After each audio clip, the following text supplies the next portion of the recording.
Alors, je vous disais que donc mon métier, le cœur de mon métier actuel, parce qu'avec toutes les fonctions que j'ai exercées dans ma carrière, c'est mon neuvième poste exactement, j'ai fait des choses extrêmement différentes, et notamment le parquet, c'est une fonction extrêmement variée, puisque en matière pénale, nous intervenons depuis le début du commencement d'une affaire jusqu'à la fin, puisque c'est nous qui assurons l'exécution de la peine.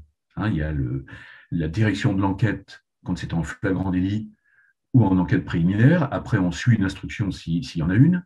Je vous rappelle au passage que je ne sais pas si vous savez que les juges d'instruction interviennent dans un peu moins de 5% des affaires pénales, c'est-à-dire 4%, même 3,5%. Enfin, il y a très très peu d'affaires qui passent par le juge d'instruction.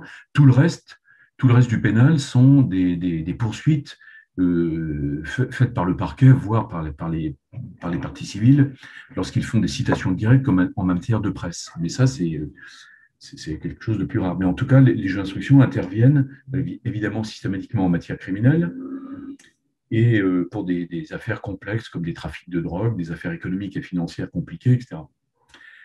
Alors, actuellement, donc, je vous disais, spécialisation au parquet général de Paris, je ne vais qu'aux audiences de cour d'assises, sauf l'été où quand je suis de permanence, je vais à la chambre correctionnelle, puisqu'on se remplace les uns et les autres, parce qu'il n'y a pas de cour d'assises en juillet et en août, pour ne pas faire venir de jurés, parce qu'on a déjà un peu de mal à trouver des jurés pendant l'année. Alors pendant les grandes vacances, ce sera encore plus difficile. Alors, donc, pour moi, préparation des dossiers et puis assistance à l'audience sont plus ou moins nombreux. J'entends du bruit. Et sinon, j'organise, puisque je suis le chef de service, c'est moi, par exemple, qui répartis les avocats généraux dans toutes les audiences d'assises. Alors, c'est un peu comme vous avez un proviseur au lycée qui organise l'emploi du temps des profs de français, de philo, de maths, d'histoire, etc. Puis pareil, à la fac, on sait que dans l'amphi numéro temps, il y aura un cours de droit civil ce jour-là, puis un cours de droit commercial après. C'est exactement pareil, ça fonctionne comme ça. On sait que dans telle salle d'audience, on prépare longtemps à l'avance la tenue d'un procès selon un certain nombre de critères. On sait que ça va être long parce qu'il y a beaucoup d'accusés, ou alors il y a beaucoup de faits, il y a beaucoup de victimes, etc. Il y a plein de choses extrêmement différentes à prendre en considération. Donc, c'est la direction d'un service, comme ça existe dans tous les lieux de travail. Là, je l'ai comparé à l'université, ça pourrait être comme dans un hôpital. Voilà. Sauf qu'un directeur d'hôpital, par exemple, il n'est pas médecin, alors que moi, je suis à la fois le patron d'un service et je travaille dans ce service comme étant l'un des, pas des médecins, des chirurgiens, mais je ne travaille pas au bloc opératoire, mais dans la salle d'audience. Donc, si vous voulez, j'ai deux phases de mon métier actuel, l'organisation du service et puis la cour d'assises. Alors, je ne sais pas trop comment vous voulez que l'on fasse. J'ai eu un certain nombre de questions qui m'ont été transmises, un peu au débeauté. Je crois que j'ai répondu à la première sur mon prénom, mon nom, ma formation. Alors, ma formation, elle est issue du concours de l'ENM. Je suis resté à l'école, à l'époque, ça durait 2 ans et non pas 2 ans et demi comme maintenant, où j'ai fait ma formation d'auditeur de justice, comme tous les magistrats. J'étais à Bordeaux au début à l'école. Ensuite, j'ai fait un grand stage, le long stage juridictionnel dans un tribunal. Et puis après, je me suis spécialisé dans ma première fonction, puisque j'ai été nommé au parquet en premier. À la suite, on choisit notre poste en fin de scolarité grâce à un classement qui résulte des notes qu'on a eues à l'école et d'un examen de classement. Voilà. Alors, est-ce que je me dirigeais vers le métier que je rêvais de faire quand j'étais enfant? Alors, j'ai voulu faire ce métier-là quand j'étais adolescent en assistant à une cour d'assises un peu par hasard. C'était le père d'un de mes copains qui avait été juré qui nous avait dit d'aller nous distraire à la cour d'assises pour apprendre quelque chose. Et effectivement, j'ai trouvé ça bien, donc j'ai voulu faire ce métier-là en assistant à une audience. Alors peut-être que ça peut être votre cas aussi. Alors, on me demande si j'étais plutôt un bon élève à l'école ou pas du tout. Alors, par exemple, j'étais totalement nul en maths, mais ça n'a aucun intérêt, mais c'est un état de fait. J'ai un bac littéraire et ça allait plutôt bien en français, en philo, dans les langues étrangères, en histoire, ce qui correspond plutôt à l'ouverture vers le droit, vers les sciences humaines. Alors, mon parcours à l'université, c'est pas trop mal passé, mais comme beaucoup, j'ai redoublé ma première année de droit. Ben, vous voyez que ça arrive, et j'ai eu le concours la deuxième fois. Je l'ai passé 2 fois. On a le droit à 3. Alors, quelle formation je recommande pour parvenir au métier de magistrat? Ben, d'abord, une formation juridique générale, évidemment plutôt orientée vers le droit privé, principalement le droit civil et le droit pénal.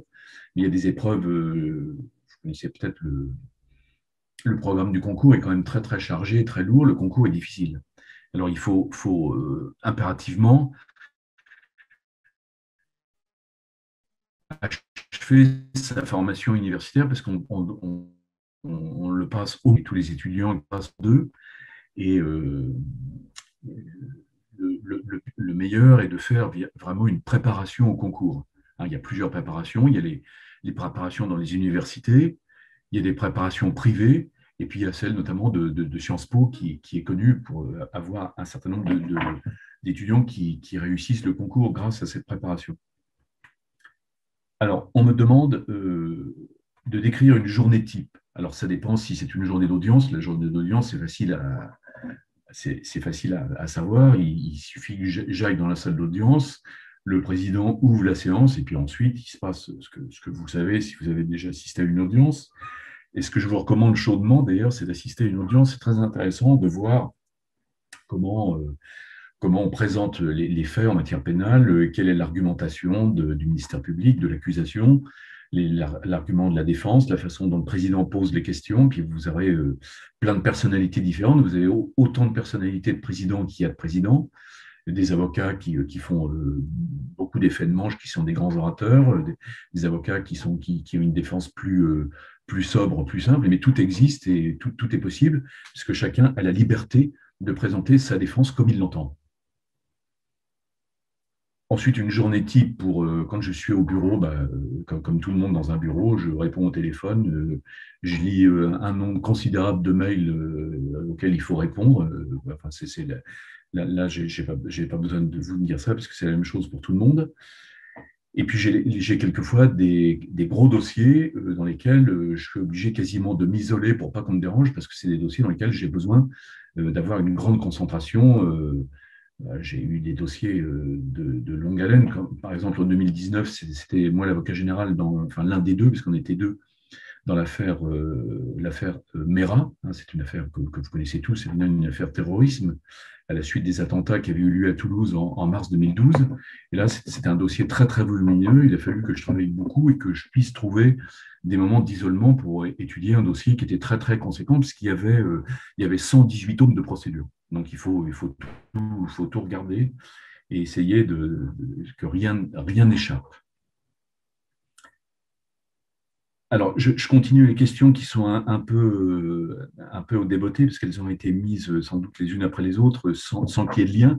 On me demande si c'est un métier bouché. Alors, je ne pense pas que ce soit un métier bouché. La difficulté, c'est d'arriver à passer le concours. Bien sûr, une fois qu'on l'a passé, on est normalement assuré de passer toute sa carrière dans l'administration judiciaire, qui est une administration de l'État, donc à moins d'avoir une sanction disciplinaire, ce qui arrive parfois, des magistrats qui sont sanctionnés, comme il en existe dans tous les corps de métier, il peut y avoir des sanctions qui sont prononcées pour tel ou tel comportement qui ne correspond pas à la déontologie et la discipline des magistrats. Mais normalement, donc, une fois qu'on est rentré dans la magistrature, on doit d'abord 10 ans à l'État, on est obligé de rester au moins 10 ans. Sinon, on est obligé de rembourser les appointements qu'on a quand on est à l'école, puisqu'on est payé quand on est auditeur de justice. On doit 10 ans et après, on peut passer, comme c'est mon cas, on passe toute sa carrière dans la magistrature. Moi, avant d'être magistrat, j'étais étudiant en droit comme vous, c'était juste avant, mais il y a un peu plus longtemps que vous.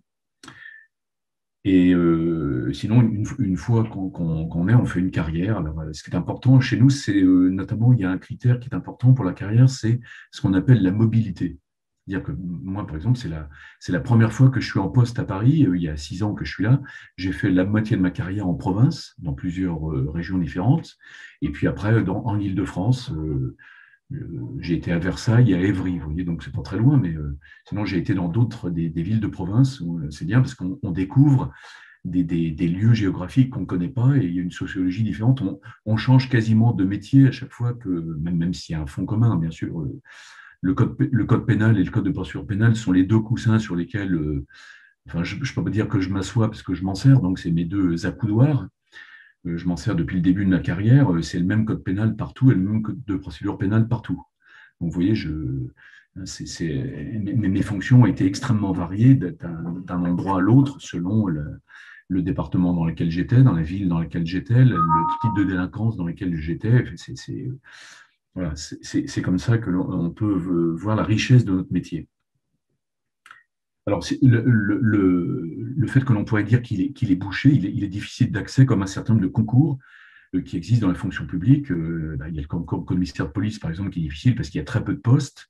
Et puis, le concours de la magistrature, il y a beaucoup de candidats. Il y en a à peu près un peu moins de 10% qui parvient à obtenir le concours. C'est un concours, donc c'est un classement des X meilleurs, puisque chaque année, il y a un nombre différent de personnes qui rentrent dans le cursus de la vie de magistrat. Alors, on me parle ensuite des avantages et inconvénients du métier. Alors, les avantages, c'est que je pense que c'est un métier qui nécessite quand même une certaine passion. Hein. Je ne vais pas dire quand même une vocation, mais c'est un peu ça. C'est-à-dire que c'est quand même un métier particulier que de rendre la justice, que prendre des décisions dans des moments qui sont difficiles.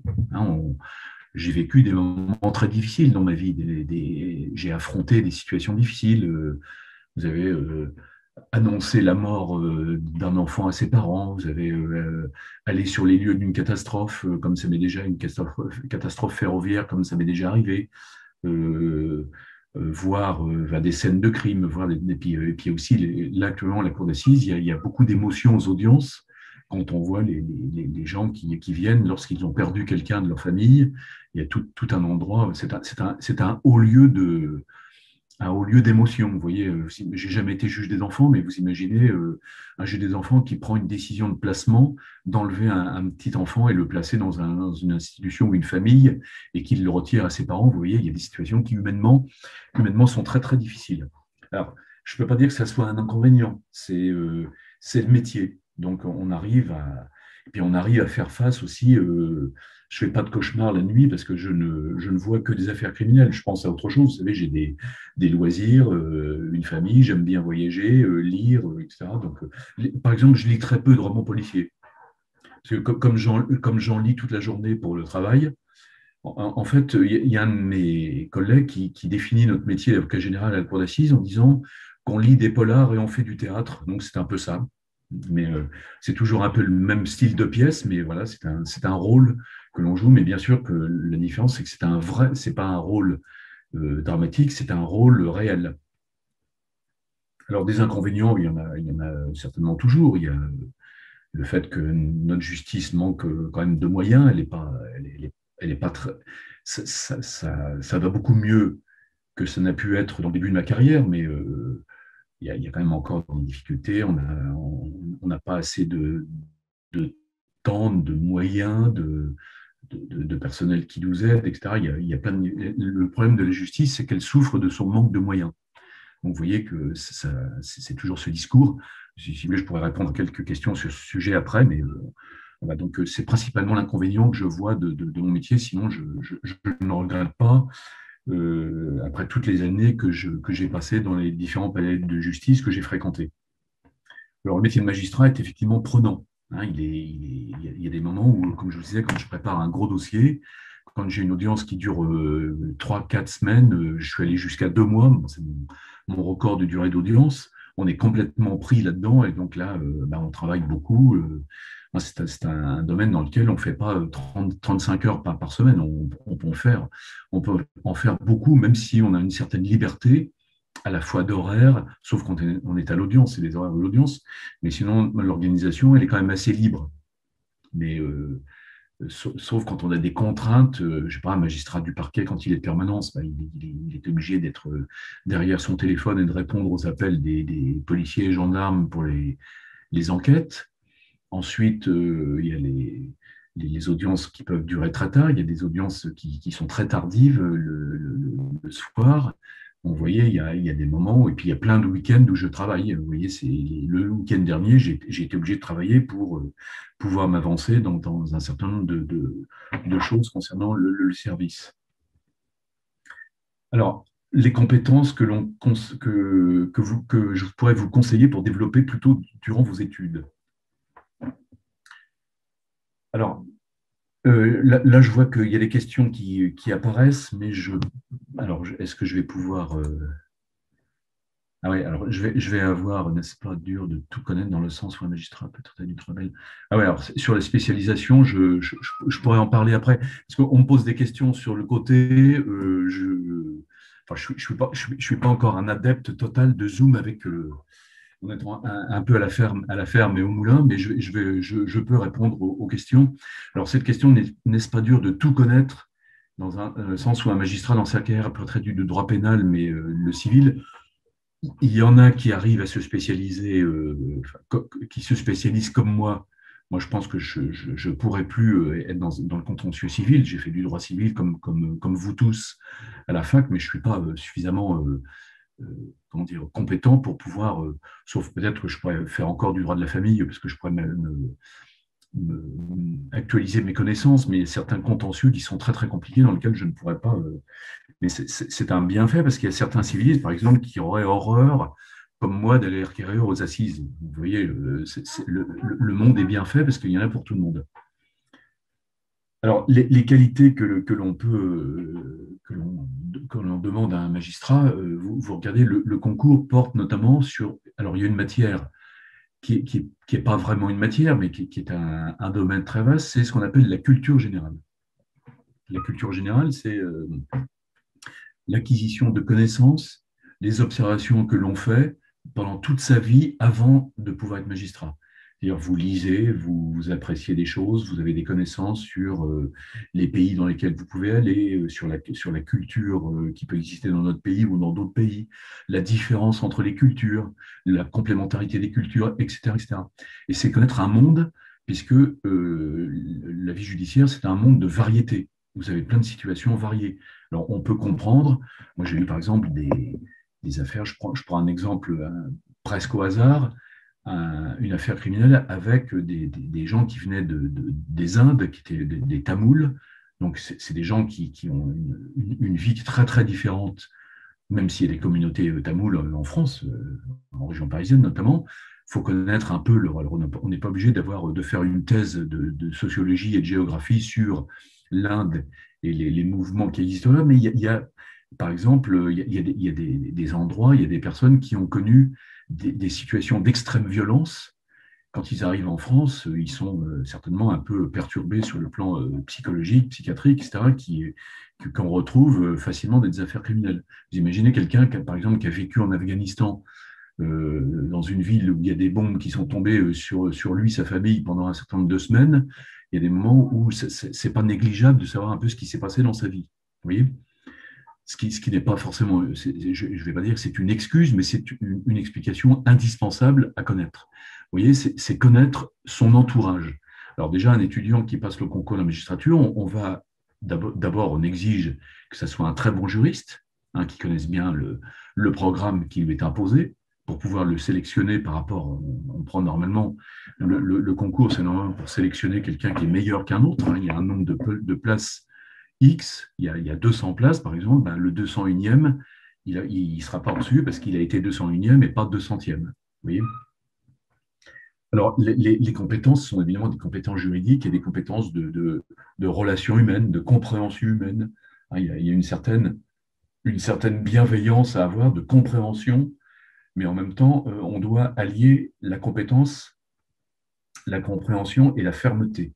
Parce que non plus, la justice, elle doit être solennelle, puisque c'est pas un avertissement comme des parents pourraient faire à leur enfant, par exemple, en disant tu ne recommences pas de faire ci ou ça, parce que sinon, samedi, tu n'as pas le droit de sortir, ou quand on est plus jeune, mercredi, tu n'iras pas au goûter avec un tel pour son anniversaire. Non, c'est pas ça, c'est une décision solennelle prise, comme disent les jugements, au nom du peuple français. C'est-à-dire que quand quelqu'un a commis une infraction, si elle est très grave, notamment, il doit recevoir une réponse à la hauteur de ce qui a été commis, mais en même temps avec l'espoir de sa réinsertion, parce qu'il y a très peu de personnes qui passent leur vie en détention, bien sûr. Alors, là, une question curieuse, un magistrat du parquet peut-il servir dans la réserve opérationnelle de gendarmerie? Alors, je ne sais pas si c'est quelqu'un qui a un cas spécifique. Alors, je pense que non, puisqu'on ne peut pas être à la fois gendarme et magistrat. Il faudra qu'on m'explique si cette question se rapporte à une situation vécue. Les conseils, je viens d'en parler. Dans quelle mesure le droit a changé votre vie? Ben, il a changé ma vie parce qu'il a fait ma vie. C'est-à-dire que je me suis spécialisé dans le droit et non pas dans la médecine, dans l'histoire, voilà. Donc chacun fait un métier qui constitue sa vie. Et malheureusement, certains ne peuvent pas exercer le métier parce qu'ils en apprennent un, ils ne peuvent pas l'exercer. C'est très difficile. Moi, j'ai la chance d'avoir fait un métier qui me passionne et que je continue à faire plus de 30 ans après. Alors, ceux qui manquent de confiance, je pense qu'il faut beaucoup travailler, il faut, c'est une question, je pense, le concours, vous voyez, je vous le disais tout à l'heure, je l'avais passé 2 fois. La première fois, on est un peu surpris parce que il faut qu'on connaisse une technique. C'est pour ça que les préparations sont beaucoup mieux faites à l'heure actuelle qu'elles ne l'étaient à l'époque où j'ai passé le concours, il y a plus de 30 ans. Le concours, malheureusement, il y a une espèce de formatage et il faut rentrer dans ce qu'on appelle des canons, des systèmes de pensée qui sont comment faire une dissertation claire, comment rédiger correctement. Voilà, c'est une méthode de travail qui nécessite quand même beaucoup d'heures, beaucoup de volonté. C'est difficile. Vous voyez, j'ai un très mauvais souvenir de l'année qui a précédé le concours que j'ai réussi, parce que j'ai travaillé toute l'année à la prépa. Les vacances ont été supprimées, etc. Enfin, le jeu en valait vraiment la chandelle. Et puis, il faut s'intéresser à beaucoup de choses, à lire. Par exemple, vous voyez, quand je préparais le concours, je lisais tous les jours un journal différent. J'allais du Figaro à l'Humanité, en passant par l'Express, par je sais pas, Le Monde, je sais pas, Libération, etc. Enfin, je lisais tous les jours un journal différent. Parce qu'on pouvait s'attendre, notamment au grand oral du culture générale, on peut être un peu déstabilisé quand on pose une question à laquelle on ne sait pas forcément répondre. Et il faut apprendre à ne pas savoir la réponse à la question qu'on vous pose pour montrer que vous n'êtes pas forcément déstabilisé.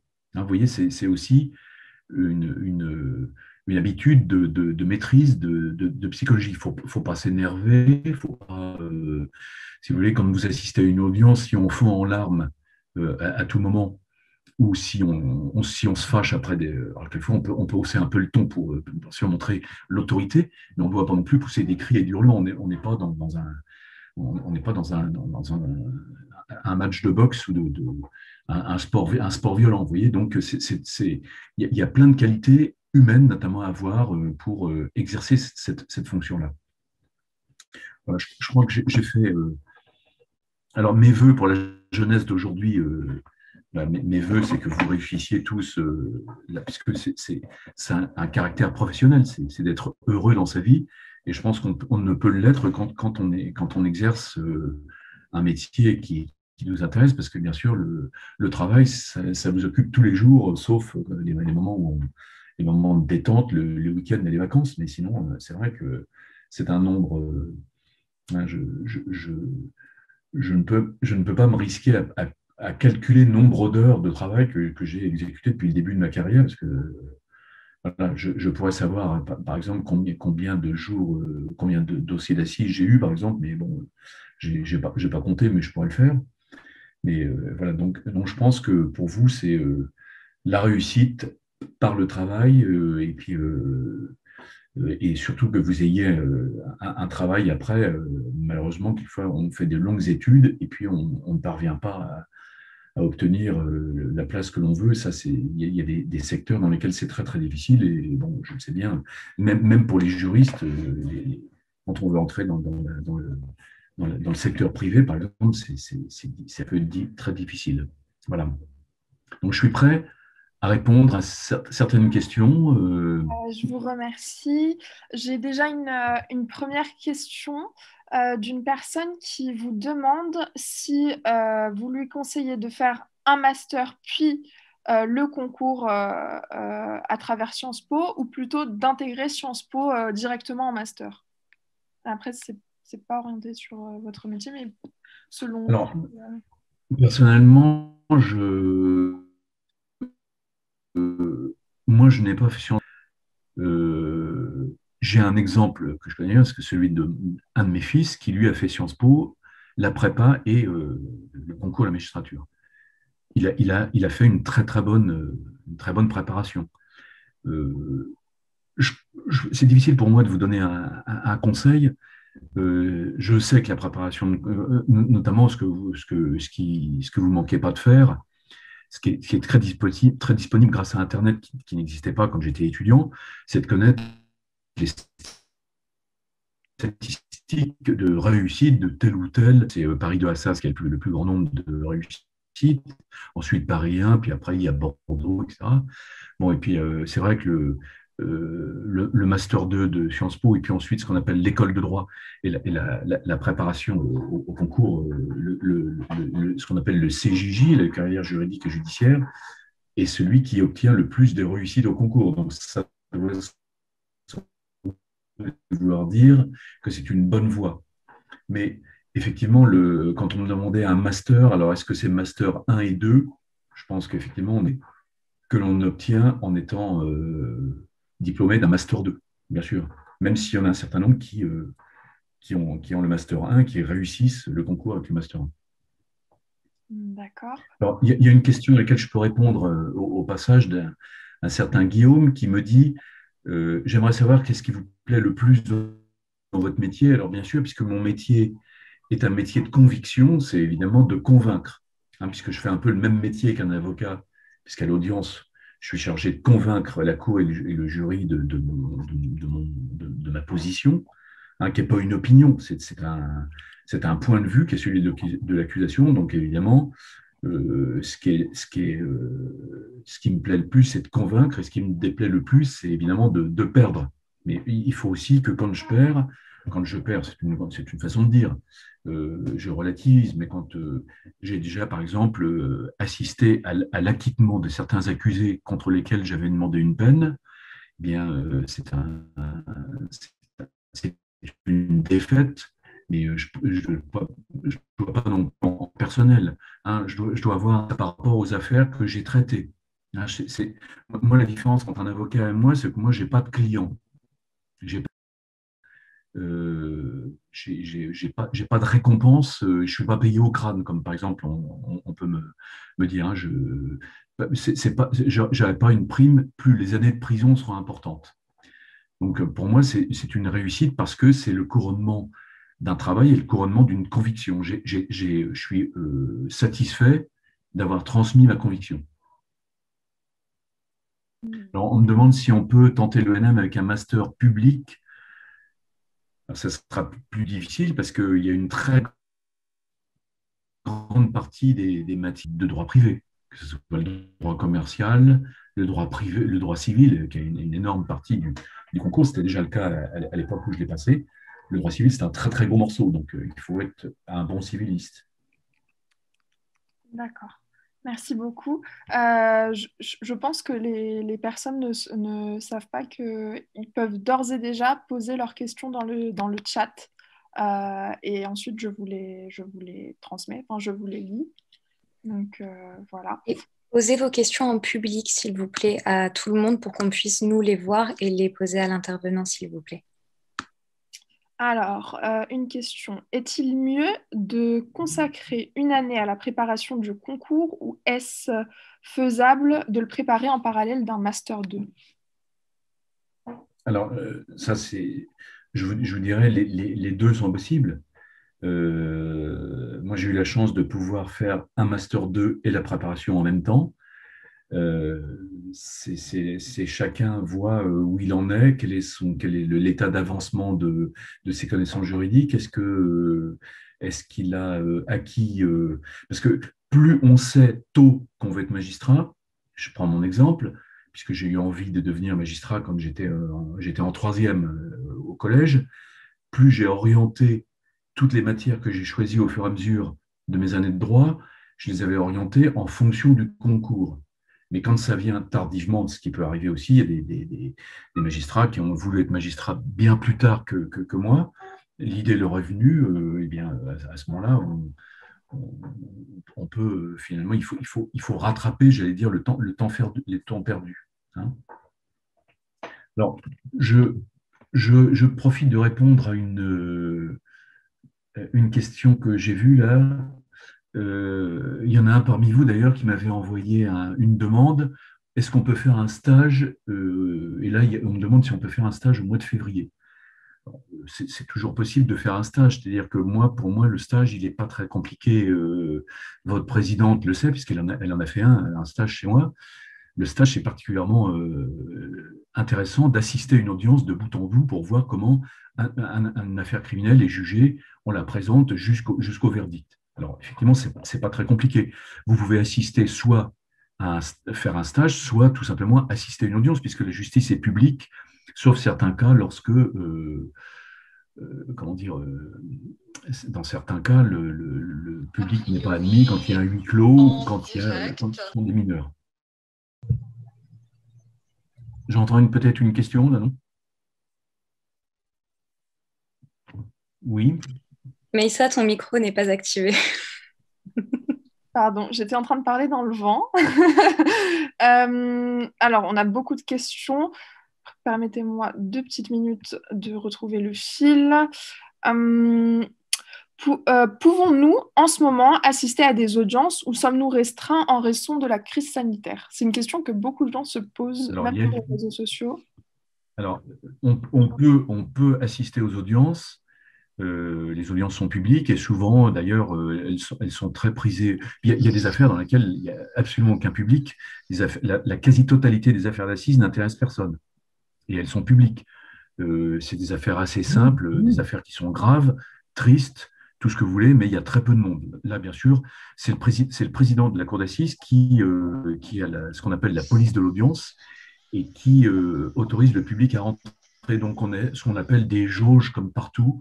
Au bout d'un moment, après un espacement de 2 places, etc., enfin, comme partout, il y a un moment où on ne pourra plus assister à l'audience. Mais normalement, on peut assister à l'audience. D'accord. On me demande si être assistant de justice pendant le Master 2 peut aider pour le concours. Alors, certainement, oui. Il faut trouver un poste. C'est pas facile parce qu'il y a beaucoup de demandes et peu d'élus, mais un poste d'assistant de justice est très intéressant parce que vous avez déjà un pied dans la pratique judiciaire, vous faites déjà du travail judiciaire, c'est une très bonne préparation. Je lis une autre question. Pouvez-vous aborder la question de l'indépendance d'un parquetier selon votre point de vue et votre vécu? Alors ça, c'est une question intéressante, évidemment. L'indépendance de la magistrature, c'est principalement le fait qu'on puisse, soit par des ordres qui viendraient d'en haut, soit par la peur, soit par la crainte, soit par, pire encore, par la corruption. Donc on doit être indépendant de l'autorité, de l'État et de notre entourage. Je dois pas avoir de lien d'amitié, de parenté, par exemple. S'il y a des gens de ma famille qui sont concernés par une procédure pénale, je dois évidemment me retirer. C'est une question de déontologie. Le magistrat du parquet, et on me demande la distinction entre le métier et le métier de procureur, c'est le même, sauf que moi, l'avocat général, c'est le nom qu'on me donne à l'audience de la cour d'assises. Mais sinon, je fais partie de ce qu'on appelle les procureurs, qu'on appelle plus techniquement les magistrats du parquet ou du ministère public. Le procureur, c'est une fonction spécifique, c'est le chef du parquet dans les juridictions de première instance, ce qu'on appelle actuellement les tribunaux judiciaires. Et ça s'appelle le procureur général à la cour d'appel. Alors, le statut du parquet a ça d'important, c'est que on dit l'écrit, la plume est serve, mais la parole est libre. C'est-à-dire qu'on peut me donner des instructions par écrit, notamment le fait que je sois affecté à la cour d'assises, c'est une demande que j'ai faite, mais c'est surtout parce que mon procureur général m'a affecté à la cour d'assises. J'aurais pu aller ailleurs dans le parquet général. Déjà, l'indépendance, elle ne concerne pas la vie en général que j'ai, elle ne concerne que mes décisions que je vais prononcer, la peine que je vais demander, puisque je le fais par oral, je suis libre. C'est ma conscience. C'est des affaires qui sont très médiatiques, par exemple. Je peux expliquer un certain nombre de choses. Je peux expliquer ce qui se passe à l'audience quand il y a un incident, que le procureur général ait voir le ministère de la Justice, ou le ministre lui-même ne lise pas ça dans le journal, alors que ça pourrait être passé par un certain nombre de... Vous savez ce que c'est, comment on fait quand on relaye un événement qui est médiatisé, il y a une part d'erreur. Là, si c'est moi qui répercute quelque chose qui s'est passé à l'audience ou un événement, et ne serait-ce que la peine qui est prononcée, je rends compte, j'envoie immédiatement, maintenant ça se fait très simplement par un mail, j'explique qu'un tel a été condamné à telle peine. Comme ça part, et vous voyez, c'est une question, on fait remonter des informations. Mais évidemment, nul ne peut me dicter une conduite. Alors, bien sûr qu'il existe des affaires dans lesquelles le pouvoir peut s'intéresser. Ce n'est pas vraiment dans les affaires criminelles que j'ai. Vous le savez bien que ce n'est pas le domaine dans lequel ma fonction est le plus en danger, a besoin d'être protégée. Mais en tout cas, moi, personnellement, je me suis toujours senti très libre, même en appartenant à une hiérarchie, c'est-à-dire qu'il y a l'équipe du parquet sous la responsabilité du procureur de la République quand on est au tribunal et du procureur général à la cour, mais une équipe hiérarchique, ça veut dire que, comme par exemple un professeur d'université, il est sous la houlette du doyen ou du président de l'université pour l'organisation de ses cours, l'attribution de la salle de cours, etc. Mais son cours, il le fait de façon totalement libre parce que c'est le propre même du professeur de l'université. C'est très comparable. Oui. J'ai la liberté intellectuelle de créer ma propre argumentation. Alors évidemment, il ne faut pas que ce soit j'ai quand même des limites à respecter, ne serait-ce que celle de la loi. Je ne peux pas requérir des peines qui n'existent pas, qui ne sont pas dans le droit. Je n'ai pas le droit de dire d'être de mauvaise foi et d'inventer des choses qui n'existent pas. J'ai un devoir de dignité, de délicatesse, de déontologie, mes devoirs déontologiques de magistrat. Donc je dois respecter ce que me commande mon statut. Mais sinon, je me sens avoir une grande liberté d'expression et d'appréciation. D'accord, merci beaucoup pour votre réponse. Pouvez-vous nous expliquer en quoi consiste la mobilité dans votre fonction et combien de temps pouvez-vous rester à un poste?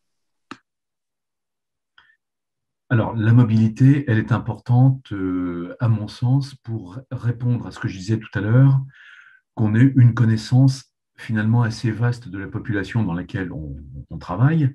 Et c'est une grande richesse de changer plusieurs fois dans sa carrière. Moi, j'ai vécu notamment dans des départements assez ruraux où j'ai appris plein de choses que je ne connaissais pas avant parce que j'habitais plutôt dans des grandes villes. Donc, j'ai appris à connaître plein de choses intéressantes. J'ai découvert des choses qui sont intéressantes pour découvrir ce que c'est que l'humain. La mobilité, elle est intéressante aussi pour ne pas prendre trop de mauvaises habitudes. Les mauvaises habitudes, ça peut être par exemple fréquenter toujours les mêmes gens. Et puis avoir une espèce de répétitivité dans le contentieux qui existe dans une ville et qui n'existerait pas dans une autre. Alors la mobilité, normalement, elle est elle est différente entre le magistrat du siège et du parquet. Vous savez que les magistrats du siège sont inamovibles. Donc, on ne peut pas les muter contre leur volonté. Sauf que un magistrat spécialisé comme un juge d'instruction, par exemple, il ne peut pas rester plus de 10 ans dans son poste. Après, il est obligé de changer. Un chef de parquet ou un chef de cour, il ne peut pas rester plus de 7 ans dans son poste. On le changera au bout de 7 ans. Il y a certaines fonctions dans lesquelles on peut rester, mais alors, on est obligé de rester au moins 2 ans quand on arrive dans un poste, parce qu'évidemment, on ne peut pas changer quand même tous les 6 mois. Mais pour moi, j'ai beaucoup apprécié d'avoir changé de région et d'avoir découvert plein de choses différentes. Et si j'avais voulu rester au même endroit, je serais devenu avocat, je crois, ça aurait été beaucoup plus simple. Hein. J'ai vécu dans une grande ville dans laquelle j'aurais pu ouvrir un cabinet et devenir avocat. Ce n'était pas mon choix. Donc, à partir du moment où j'ai choisi d'être magistrat, j'ai choisi notamment d'être mobile géographiquement. Alors, pour moi, c'est compliqué. Quand on a des enfants, c'est difficile. On impose aux enfants de déménager, par exemple.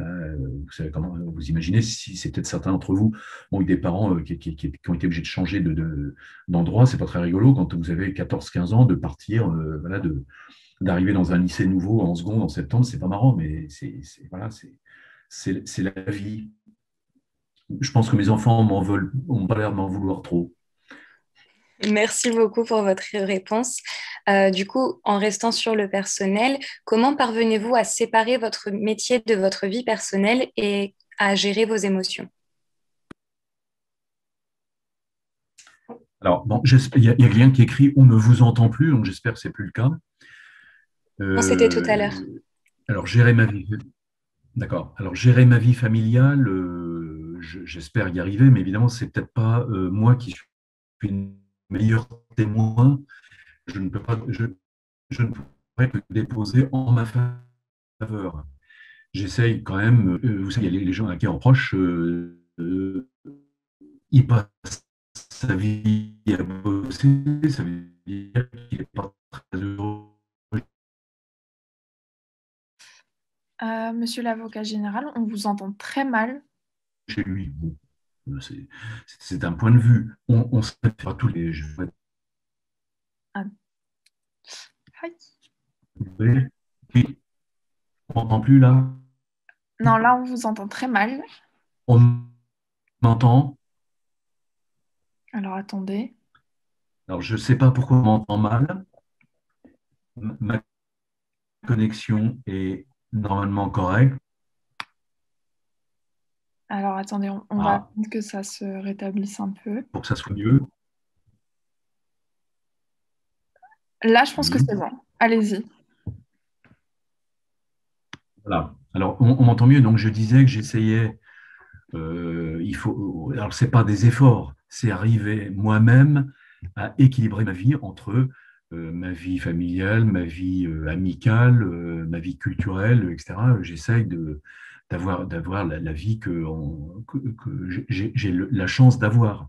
Je reconnais que j'ai une vie qui est pas mal, puisque j'ai une vie qui convient, qui correspond à ce que je recherche. Et bon, donc ça veut dire par contre qu'il ne faut pas que ma vie professionnelle envahisse toute ma vie personnelle, qu'elle soit familiale ou amicale. Vous savez, celui à qui je ne peux pas venir parce que je travaille, je ne peux pas faire ci parce que je travaille. Voilà, il y a certains qui vivent ça, qui le font subir aux autres. Ce n'est pas mon cas. Bon, peut-être que dans ma famille, si on posait la question à un tel ou une telle, on vous dirait, il travaille trop, etc. Mais je ne pense pas qu'il puisse me reprocher ça. J'essaye de faire au mieux, même si c'est effectivement une vie assez prenante. Merci beaucoup. Je vais reprendre le flambeau des questions. Vous avez une question sur est-ce que vous avez fait des stages en juridiction durant vos études et est-ce important selon vous? Alors, le stage en juridiction, à l'époque où j'étais étudiant, n'était absolument pas obligatoire et j'ai eu la chance d'en faire un lorsque j'étais en Master 1. J'allais aux audiences quelquefois régulièrement à la cour d'assises ou au tribunal correctionnel parce que j'aimais bien le pénal. Mais j'ai fait un stage en Master 1 où j'allais tous les lundis toute la journée au tribunal, où j'ai vu toutes les fonctions les unes après les autres. Puis j'ai rattrapé mes cours après, parce qu'il y avait quand même cours à ce moment-là. À mon époque, il y a beaucoup d'étudiants qui passaient le concours de l'ENM sans avoir jamais mis les pieds dans un palais de justice, qui fréquentaient le palais de justice pour la première fois lorsqu'ils arrivaient en stage. Je pense que ça n'existe plus, parce que le concours a totalement changé d'esprit. Moi, j'avais un concours qui était quand même, on peut qualifier d'assez académique, à la fois sur le plan de la culture générale et de la culture judiciaire, enfin juridique plutôt justement juridique, alors que le concours actuel, il est plutôt axé, il ressemble plus à un entretien d'embauche une fois qu'on a passé l'écrit. L'oral, il est très, très orienté, notamment le grand oral, la mise en situation. Vous savez qu'on fait faire un CV aux étudiants qui présentent une espèce de questionnaire sur leur propre vie, ils doivent donner leurs expériences, etc. Et ils sont questionnés là-dessus. Moi, j'avais très peu de questions sur ce que j'avais fait avant. On me posait des questions pour savoir si je connaissais, je sais pas, les grands peintres, les grands écrivains, les grandes tendances de l'histoire de ceci et de cela, l'équilibre. Bon, j'ai passé le concours à la fin des années 80, donc il y avait encore. Vous imaginez, quand vous allez me prendre pour un vieux personnage, mais c'est un peu vrai pour vous. Quand j'ai passé mon concours, il y avait encore l'Union soviétique qui était encore au pouvoir, qui était très très puissante, avec tout le bloc de l'Est, avec tous les pays communistes. Il y avait les États-Unis de l'autre côté, etc. Enfin, tout ça, ça a totalement changé. Donc les données géopolitiques et tout ça étaient importantes à connaître à l'époque. On devait connaître les grands, comme maintenant ça existe. Vous imaginez par exemple le réchauffement climatique. Quand j'ai passé le concours, je dois dire qu'on s'en foutait complètement, mais pas loin. Même si l'écologie était déjà quelque chose qui existait, mais on parlait sûrement pas du réchauffement climatique. On parlait pas non plus. Alors on parlait de l'égalité de l'homme et de la femme, très, très, très, très évidemment, puisque je suis quand même pas si vieux que ça. Il y a eu déjà les ministres de la condition féminine il y a longtemps, quand j'étais adolescent, même ça existait. Mais toute la question des violences faites aux femmes, etc., n'était pas aussi prégnante dans comment dire, la problématique sociale que maintenant. Vous voyez, il y avait d'autres thèmes. D'accord. Merci beaucoup pour votre réponse. Pensez-vous que être assistant de justice pendant son Master 2 peut aider pendant le concours? Alors ça, j'y ai répondu tout à l'heure. C'est oui. Oui. Oui, Je réponds 3 fois oui, parce que ça permet d'avoir un aperçu qui n'est plus théorique mais pratique. C'est un peu ça la difficulté de passage entre le monde étudiant, le monde, vous connaissez les concepts, ont un manque de connaissance de la pratique. Et c'est très, très bien. Ça concrétise tout ce que vous apprenez dans les manuels et cours de droit. Parfait, merci beaucoup. Alors, on me demande s'il y a un examen psychologique des futurs magistrats. Alors, il n'y a pas un examen psychologique, mais il y a un psychologue. Alors, ce n'est pas un psychologue clinicien, ce n'est pas une expertise, surtout pas psychiatrique, mais pas de psychologie clinicienne, mais un psychologue de ressources humaines qui assiste au grand oral et à la mise en situation. Ça fait il y a quelques années que ça existe, afin de déterminer un caractère, mais c'est très très difficile de déterminer un caractère à partir d'un entretien où en général les étudiants, même un étudiant qui peut être perturbé psychologiquement, il peut être extrêmement brillant à l'oral. Ça c'est très difficile de déterminer. Ça serait compliqué dans un concours d'avoir ce genre d'évaluation. D'accord, merci beaucoup. J'ai une question, il me semble que je vous avais déjà posée quand j'étais en stage. Est-ce qu'il y a une affaire qui vous a particulièrement marqué plus que les autres? Bon, il y en a plein qui m'ont marqué. Tout à l'heure, je vous ai parlé de l'affaire Mera, bien sûr, c'est quand même une affaire qui m'a beaucoup marqué. J'ai eu des affaires criminelles qui m'ont marqué. Puis tout à l'heure, je vous disais, quelque chose qui m'a marqué. J'étais de permanence à Évry quand il y a eu le déraillement du train à Brétigny-sur-Orge. Peut-être vous vous rappelez tous, c'est en 2013, donc c'est relativement récent. Hein, je suis arrivé dans une gare dans laquelle il y a un train qui avait déraillé avec des morts et tout ça, beaucoup de blessés, la gare complètement détruite comme s'il y avait eu un bombardement. C'est vrai que c'est très, très impressionnant. Donc ça, vous imaginez que c'est un souvenir que j'ai gardé, qui est un souvenir de vie professionnelle. Sinon, bien sûr, il y a plein d'affaires qui m'ont marqué, tout à fait. Je continue. Est-il possible de passer le concours de l'ENM après 31 ans en tant qu'étudiant, ou doit-on obligatoirement passer par la voie du deuxième ou troisième concours de la fonction publique?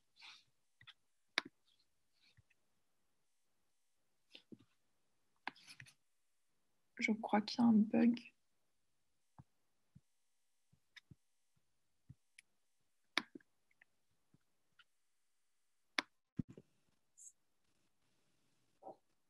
Monsieur l'avocat général, je pense qu'on vous a perdu.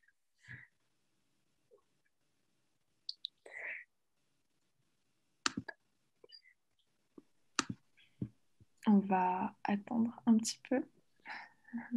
Ce sont les aléas de... Ah les aléas de Zoom. Peut-être qu'il va se reconnecter. Oui, j'espère. Désolée hein, pour toutes nos excuses pour ce désagrément.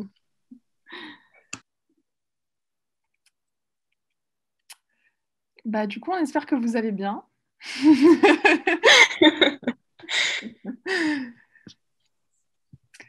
Est-ce que ça vous plaît déjà, ça vous intéresse un peu? On va faire un peu la discussion hein, en attendant.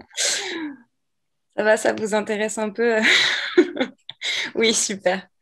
Est-ce que c'est un métier que vous visez? C'est un métier que vous visez, la magistrature? Moi, je vois des gens qui le visent. Je reconnais des personnes. Ah, super. Comment ça, non? Qui a dit non? Enfin, que la magistrature ne vous intéresse pas, totalement compréhensible. Bon, bah, c'est bien si ça vous donne envie déjà. On a vraiment perdu l'avocat général. Il est dans la salle d'attente. Mais il est dans les participants, mais je ne vois pas son micro ni sa caméra activée. Je pense qu'il nous entend. Je vais faire un test. Monsieur l'avocat général, si vous nous entendez, sachez que votre micro et votre caméra ne sont pas activés. Ah bah il a de nouveau disparu. Mon Dieu. Il va falloir couper ça au montage. Hein. Le panique. Attends, je vais lui envoyer un texto. Ah, il y a quelqu'un qui nous dit qu'il a assisté aux audiences de l'affaire Mera. Super intéressant ça. Très, très intéressant. Il a fait l'appel et non pas la première instance. D'accord. Bon, ben, on s'amuse bien. Hein. C'est trop gênant. Merci à vous. Hein. Vraiment désolée pour... On espère que ça ne va pas durer trop longtemps quand même. Tu lui envoies un mail peut-être ou un message? Ouais, super. C'est ça les aléas du direct. Vous voyez que... normalement, oui, il est possible d'assister à des audiences au tribunal, même en tant que Covid. Alors, masque, lavage de main en entrant, etc. Mais oui, je pense que oui. Enfin, c'est même sûr. Ah, Maïssa, il y a une question pour toi. Ah. Comment as-tu obtenu un stage avec l'avocat général? Ah, attendez, le suspense. Je crois que je lui ai envoyé une vingtaine de lettres. Il a dû me prendre pour une folle. Mais si vous voulez en savoir plus, on se retrouve dimanche à 14h. C'est la Saint-Valentin avec étudiants en confinement. Attends, il vient de rentrer dans le chat. Ah, super. On redevient sérieux. Alors, monsieur l'avocat général.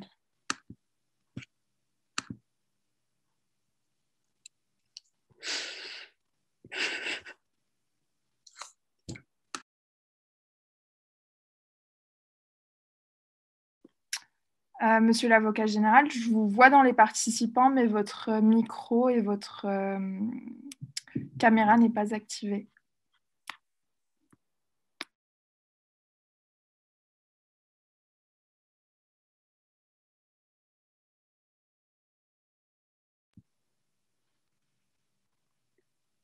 Je ne sais pas si... Ah oui, c'est bon le micro.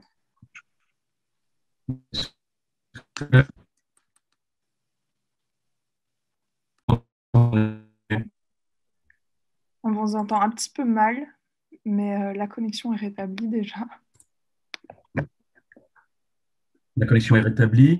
Oui. Alors, vidéo, c'est barré. Qu'est-ce qu'il faut que je fasse? On ne vous voit plus. Ah oui, justement, j'arrive pas. Attendez. Paramètres vidéo.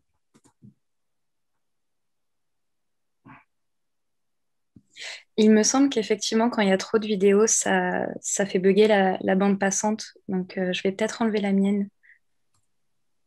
On te laisse... C'est un peu moins convivial, désolé, mais ça aidera peut-être, c'est ça. Ah, d'accord. Ah, voilà. C'est bon, on vous voit à nouveau. Ah. Super. Alors, je ne sais plus ce que je vous disais quand on s'est perdu dans le noir. Il me semble qu'on parlait de la question des stages. C'est pas grave, on va reprendre à une question. Il y a une question en rapport avec les stages. Est-ce qu'un stage dans un service de greffe est-il valorisé pour devenir magistrat? Je suis actuellement en licence 2 et j'ai obtenu un stage d'1 mois dans un service pour réaliser un travail de greffe.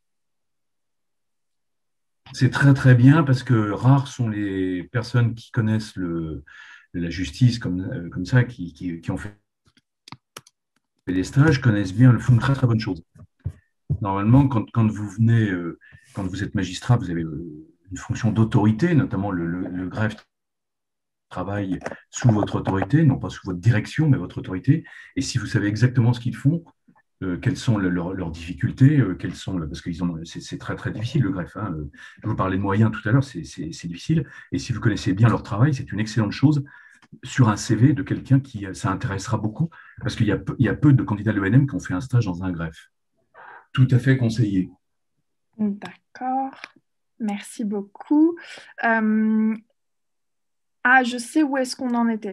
On en était à est-ce qu'il est possible de passer le concours de l'ENM après 31 ans en tant qu'étudiant ou doit-on obligatoirement passer par la voie du deuxième et du troisième concours? Il y a une limite d'âge, la limite d'âge, elle est statutaire, qui est reculée d'ailleurs en fonction d'un certain nombre de critères, notamment quand on a des enfants, etc. Mais ça, c'est dans vous le trouvez dans le statut de la magistrature facilement. Mais normalement, il y a la limite. La limite n'est pas franchissable, bien sûr, c'est une limite. D'accord, merci beaucoup.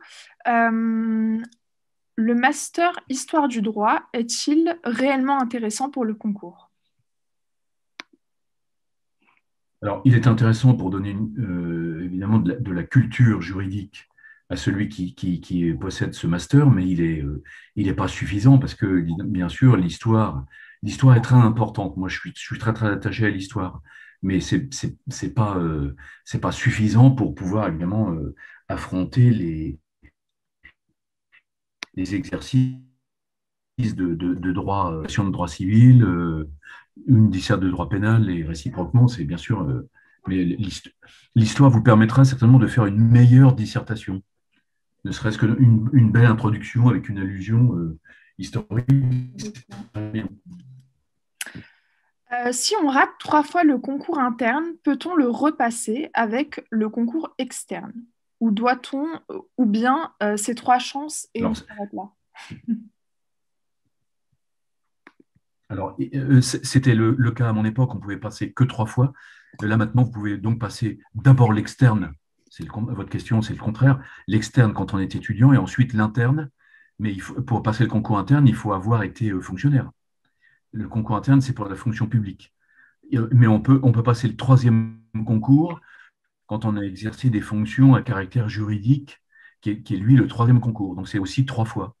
Il y a encore moins de place. Il y a très peu de place au troisième concours. Merci beaucoup pour votre réponse. Je note une nouvelle question. Quels seraient du coup les masters les plus appropriés pour rentrer à l'ENM? Bah, c'est droit privé, droit pénal, enfin tout ce qui est pénal et tout ce qui est droit privé civil, bien sûr. D'accord. Je vois une nouvelle question. Pensez-vous qu'il est possible de s'engager dans une thèse et, à l'issue de celle-ci, tenter le recrutement sur titre ou un des concours? Que pensez-vous des chances de réussite en passant par le recrutement sur titre? Alors, commencer une thèse et le recrutement sur titre, c'est deux choses totalement différentes. La thèse, ça signifie quand même que vous avez plutôt une vocation universitaire qu'une vocation judiciaire. Ceci étant, effectivement, l'accès sur titre, il est possible, et notamment il y a certains professeurs professeurs de droit ou enseignants de droit qui peuvent devenir magistrats. Ils sont moins nombreux, par exemple, que les avocats, qui sont eux, qui est le plus gros recrutement sur titre. C'est un peu normal, puisque un avocat fait à peu près le même métier que le nôtre, c'est le métier le plus proche.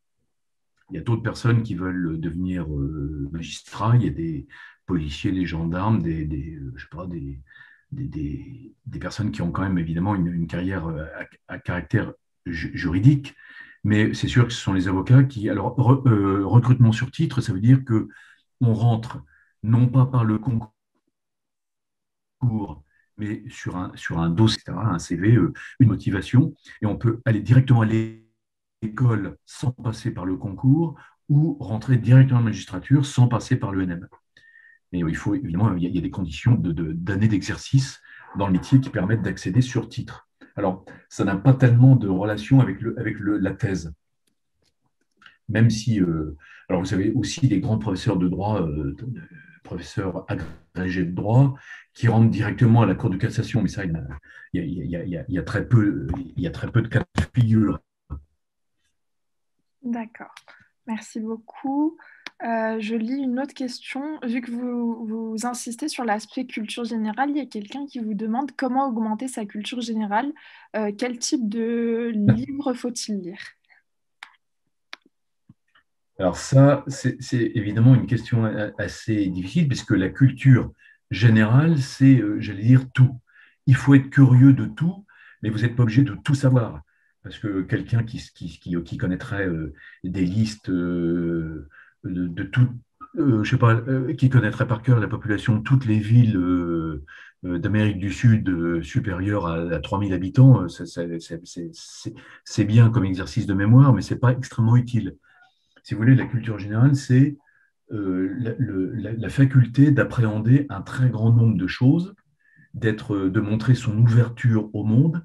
Donc, faut lire des choses extrêmement variées dans les domaines qui sont évidemment les plus proches. On ne va pas certainement consulter vos connaissances en matière de physique ou de mathématiques quantiques. Hein, la question sur les mathématiques sérielles, je pense que vous aurez très peu de questions, et pareil pour la biochimie. En revanche, si on vous pose des questions à caractère économique, géographique, historique, il faut que vous ayez quand même un aperçu, je le disais tout à l'heure, sur la littérature en général, que vous ne soyez pas complètement étonné, dire ah bon, Balzac, qui c'est, j'ai jamais entendu parler. Vous voyez, c'est quand même important, savoir le situer dans le temps, voilà. Est-ce que Molière a vécu avant, pendant ou après Balzac? C'est quand même l'essentiel de savoir quand même de connaître un peu l'histoire de France en général. Le nombre de morts à la bataille d'Eylau, c'est pas forcément utile. Merci Bon, beaucoup. faut lire le journal, faut lire des livres, faut être au courant. Merci beaucoup. J'ai une autre question qui vous a été posée, vu que on peut vous qualifier de pénaliste. Oui. Oui. Selon vous, le droit pénal est-il plutôt du droit privé ou du droit public? Je pense que c'était la question. Alors ça c'est une grande question, mais quand on est un praticien, elle nous intéresse plus vraiment. C'est-à-dire qu'en fait, le droit pénal utilise plutôt les règles du droit privé, mais sa fonction, son objectif est plutôt du droit public. Donc, si vous voulez, à partir du moment où j'ai répondu ça, j'ai répondu à un universitaire qui se pose des questions importantes, mais en même temps, euh, quand vous êtes un praticien du droit pénal tous les jours, le fait que ce soit du droit privé ou du droit public, pour moi, ça n'importe plus tellement. Mais bien sûr, moi qui suis un magistrat du ministère public, ça veut dire que j'utilise le droit pénal à des fins d'autorité publique. Donc, c'est un peu du droit public. Totalement. On a une autre question par rapport au concours. Est-ce que le deuxième concours, en tant que fonctionnaire en reconversion professionnelle, est-il différent du premier concours? Non, c'est les mêmes épreuves. Mhm. C'est les mêmes épreuves, mais souvent, il y a moins de candidats sur le nombre de candidats requis. Le niveau n'est pas suffisant, donc on reporte des postes du concours interne au concours externe, si bien qu'en fait, on a plus de chances de réussir le concours en étant étudiant qu'en étant fonctionnaire ou en ayant une période juridique antérieure. Merci beaucoup. Il y a une personne qui vous pose la question, avez-vous entendu parler du Master 2 magistrature dispensé par l'Université de Rennes? Alors, pas du tout. Je ne connais pas du tout ce master. Merci beaucoup. Je ne sais pas si on a d'autres questions.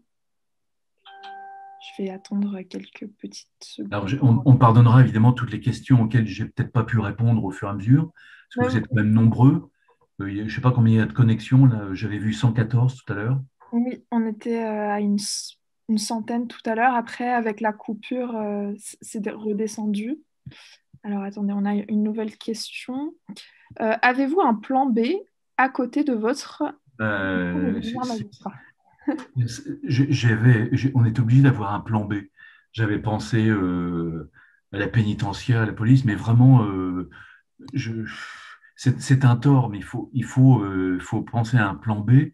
Mais honnêtement, j'étais vraiment dans l'objectif de réussir et j'ai eu de la chance de réussir. Mais le plan B, ça aurait été vraiment difficile, mais j'y pense plus. Quelqu'un vous demande si en droit pénal, à quel point votre métier est-il influencé par le droit international et européen? Alors, le droit, dans la pratique judiciaire, le droit international est important, notamment sur les règles qui concernent l'extradition, le mandat d'arrêt européen, etc. Tout ça, c'est des choses de tous les jours. On a ces règles-là appliquées. Ensuite, le droit européen, c'est notamment tout le droit qui résulte de la Convention, de la Cour européenne des droits de l'homme, la sauvegarde du citoyen, etc. C'est sur la jurisprudence, notamment sur la détention, les conditions de détention, bien sûr, ça a une influence considérable, absolument. Merci beaucoup. On a encore quelques petites questions. Alors, les stages, on me demande s'il y a des stages en période de crise sanitaire. Oui, il y a des stages possibles, quelquefois plus restreints, mais on peut toujours prendre des stagiaires, bien sûr. Oui. On vous demande si, en tant que magistrat, quel est votre rapport aux médias dans les affaires judiciaires? Alors, moi, les médias, je les vois dans les procès auxquels je participe. Si des journalistes me posent des questions, je leur réponds toujours parce que je préfère ne pas ignorer parce que c'est important. Puis en plus, j'ai de la chance que les journalistes qui assistent aux audiences de la Cour d'assises de Paris sont tous des journalistes accrédités par l'Association de la presse judiciaire. Donc, je connais, ça dépend quel média vous regardez, quelle télévision, quelle radio, etc. Je les connais à peu près tous.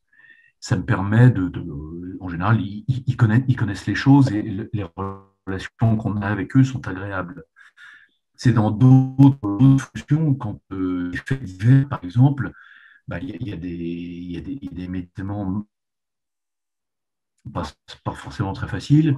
Évidemment, c'est de l'instruction. Respecter le secret de l'enquête, respecter la vie des gens aussi, on n'est pas obligé de tout raconter. Pour nous, la vie médiatique, c'est compliqué. Il faut gérer les flux médiatiques. C'est pas facile. Vous avez des procureurs qui interviennent qui font des conférences de presse, et ça, c'est bien pour pouvoir faire des choses et je crois qu'on a qu'on a. des petits bugs techniques. Alors attendez.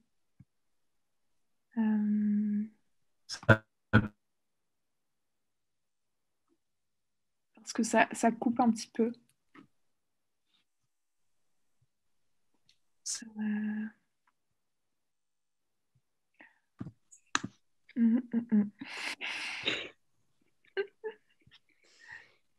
Ah, c'est bon. Je crois qu'on vous voit à nouveau, mais votre micro est coupé, monsieur. Je ne vous entends pas. Là, est-ce que vous m'entendez? Oui, c'est bon. Alors, je ne sais pas où j'en étais concernant les médias. Je disais qu'il y a l'audience où, pour moi, c'est très simple parce que je réponds évidemment hypothétiquement à une question, mais je ne suis pas trop en veille, si je puis dire. Je ne communique évidemment jamais sur un dossier dans lequel je suis. Ça jamais, si vous voulez, j'allais dire, ça ne se fait pas. Hein. Ensuite, dans d'autres fonctions, j'ai eu à intervenir auprès des médias. Tout à l'heure, par exemple, je parlais de la catastrophe ferroviaire de Brétigny-sur-Orge en 2013. J'ai là eu à gérer toutes les relations avec les médias qui étaient très difficiles. Parce qu'ils veulent tout savoir, tout immédiatement, donc là, c'est compliqué.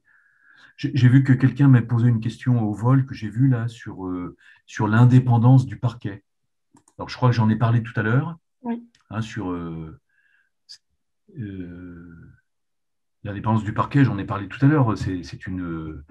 Il y a aussi beaucoup de fantasmes sur le fait que le parquet est une espèce d'armée disciplinée qui applique la volonté du garde des Sceaux. Non, on est des magistrats, on applique la loi. D'ailleurs, on est soumis à la loi plus qu'à la volonté d'un pouvoir. Mais il y a un travail d'équipe et un travail hiérarchique. Je l'ai expliqué tout à l'heure. Je ne sais pas si, je sais pas si j'ai été entendu là-dessus. Malheureusement, en fait, il y a des personnes qui rejoignent l'intervention en cours de route. Donc peut-être qu'ils ratent la question. Dans le même aspect, on a une question. Dans quelle mesure votre travail est influencé par le ministère de la Justice? Alors, moi, mon travail actuel, il est très peu influencé par le ministère de la Justice. Seulement s'il y a un changement législatif qui est à l'origine, dont l'origine est le ministère de la Justice, évidemment, ça va changer. Quand on a instauré l'appel en matière criminelle, c'est une initiative législative de la part du ministère de la Justice. Vous imaginez que ça a changé les choses, qu'on ait des audiences en appel alors qu'on n'en avait pas avant. Après, on était obligé de motiver les décisions depuis 2011. C'est très récent. Donc ça influence mon travail. C'est le changement de la loi qui influence mon travail. Mais en revanche, je voulais expliquer, puis ça rejoint cette question sur l'indépendance du parquet. On ne me dicte pas du tout ce que je dois dire à l'audience ou pas dire. Hein, je peux rendre compte de ce qui s'est passé, de ce que j'ai fait, de ce que j'ai dit, etc. J'informe, mais je ne reçois pas d'instruction. Très bien, merci beaucoup. On a une question sur les stages en milieu pénitentiaire. Est-ce que ça peut être un atout ou pas? Bien sûr, je répondrai autant que le greffe pénitentiaire. Là, je vois aussi qu'on pose une question dans un cabinet d'avocats. Valoriser dans votre CV. Lorsque vous passez le grand oral, on verra que vous êtes intéressé à la chose. Il n'y a pas que la magistrature. Il y a plein de choses qui sont intéressantes. Alors oui, tout stage police, etc. Si vous faites un stage dans une poissonnerie, c'est une très bonne chose parce que vous allez apprendre à travailler les pieds dans le froid, les mains glacées, etc. Mais ça, c'est parfait. Mais bon, c'est un stage pour apprendre l'humain, ça. Mais tout ce qui est directement ou indirectement judiciaire et juridique, oui, très, très bonne chose. D'accord. Merci beaucoup. Je pense qu'on a dépassé un peu plus les 1 heure qui étaient prévues. Je ne sais pas si vous avez encore un peu de temps devant vous. Si jamais on a d'autres questions. On peut terminer quand vous voulez, d'ici à 7h30 par exemple. D'accord, très bien. Euh, J'attends de voir si d'autres questions se posent. C'est une question que je vous avais déjà posée et auquel vous m'aviez répondu, mais je pense que ça peut être intéressant. Pourquoi on vous nomme avocat général et pas... pourquoi ce titre-là? Alors, l'avocat général, je l'explique aux jurés qui ne voient pas très bien à quoi ça correspond. Je leur dis, je suis avocat général, mais je suis ni avocat ni général. C'est-à-dire que je ne suis pas avocat parce que je n'exerce pas la fonction, le métier d'avocat puisque je n'ai pas de clients. Et je ne suis pas général parce que je ne suis pas militaire et que je n'ai pas d'étoile sur les manches de ma veste. Mais je suis avocat général parce que c'est le contraire de avocat particulier. C'est-à-dire que je suis l'avocat de la cause générale, de l'intérêt général. Alors que l'avocat de la victime qui est partie civile, le plaignant ou la victime qui est partie civile et l'avocat de l'accusé aux assises, c'est un avocat qui défend des intérêts particuliers. Moi, je vous disais tout à l'heure, je n'ai pas de client, non, je défends l'intérêt général. L'intérêt général, c'est le fait qu'il y ait la répression pénale qui soit juste, et c'est pour ça que mon métier, c'est de soutenir l'accusation. L'accusation, elle est dans le sens de l'intérêt général. Ce n'est pas dans le sens de la vengeance. Donc l'intérêt général, c'est la justice. Donc c'est l'avocat de la société. Hein, je ne suis pas l'avocat de l'État. Je ne suis pas représentant de l'État. Je ne suis pas préfet. Hein, on l'appelle le procureur, le substitut, le vice-procureur, c'est le magistrat du parquet. Aux assises, on nous appelle avocat puisque on porte la parole de quelqu'un. En latin, advocare, c'est celui qui porte la parole, qui porte la voix, hein, la voix vers le tribunal. Je porte donc la voix de l'intérêt général. Voilà. Pourquoi un avocat général? Merci beaucoup. Eh bien, écoutez, je pense qu'on a fait le tour des questions. Alors, à quel moment se fait le choix de devenir procureur ou juge et peut-on passer une fonction? Alors ça, c'est une question intéressante parce que le garde des Sceaux actuel, que je connais particulièrement parce que je l'ai eu comme adversaire dans un certain nombre de dossiers, c'est original. Je ne connaissais pas le ministre de la Justice avant l'actuel. Il est pour l'option définitive en sortant de l'école, soit vers le parquet, soit vers le siège. Alors qu'actuellement, on peut être l'un ou l'autre alternativement pendant toute la carrière. Moi, je vous l'ai dit tout à l'heure au début, quand j'ai parlé, j'étais au parquet pendant toute ma carrière, sauf une seule fois, c'était mon deuxième poste, où j'étais juge d'instruction, donc j'étais un magistrat du siège. Donc alors il y en a même qui passent du civil au pénal en étant juge au parquet, etc. Mais voilà. Une question de technique, pourrait-il possible de revoir un enregistrement de la conférence? Ça, je ne sais pas. Si, si, puisque vous avez signé une autorisation. Voilà, il y a quelqu'un qui me dit merci pour votre intervention très enrichissante, mais je vous remercie de m'avoir écouté, c'est très sympa. Ah, si mon métier a changé ma vision de l'humain, une question posée par une certaine Justine, ça, c'est évidemment, vous imaginez qu'après avoir vu autant de criminels dans ma vie, des tueurs, des violeurs, etc., j'ai quand même une certaine idée. Ça me rassure quand je vois des gens normaux, j'allais dire. Mais ça veut dire aussi que même chez un abominable personnage qui a commis des faits affreux, bah, il peut y avoir toujours quelque chose d'humain quand on parle avec lui, bien sûr, mais je ne suis pas là non plus pour avoir des relations, je ne suis pas là pour faire dans le relationnel, si vous voulez. Hein, il faut pas que je sois insensible, mais il faut que faut que j'ai du recul par rapport aux gens. Mais évidemment, c'est sûr que ça m'a changé la vision de l'humain, ça c'est évident. Quand on voit des gens souffrir, quand on voit des gens qui sont capables de se défendre alors que tous les accablent qui mentent, etc., bien sûr, c'est une grande vision de l'humain, tout à fait. C'est un métier essentiellement humain. Eh bien, écoutez, on va s'arrêter là. C'est Voilà, sur au une très revoir à belle tous. note qu'on s'arrête. Voilà. Je vous remercie d'avoir accepté. Il y a des commentaires enfin, il y a des personnes dans les commentaires qui vous remercient pour votre intervention. C'est très aimable. Merci beaucoup, mais merci aussi à tous de m'avoir écouté. J'aime beaucoup toujours parler avec des étudiants parce que j'ai toujours fait de l'enseignement à côté. Je vois un nom que je connais, de quelqu'un qui a fait un stage chez moi. Voilà. Voilà, voilà. Allez, au revoir à tous. Bonne soirée. Bon succès à vous à tous.